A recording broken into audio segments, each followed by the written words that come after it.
Hello everyone, today we will talk about how to fix or how to solve the problem of error date on Uber app. You click on settings. In this page you can click on apps, default apps, app settings. On above you can search about Uber app and you will enter. Then you can click on first stop and you can click OK.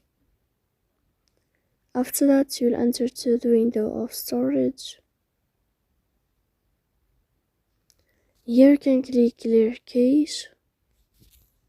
In the end you can go to Play Store. You can search about Uber app and you can update your app here. So please don't forget to support us by like and subscribe. See you next time.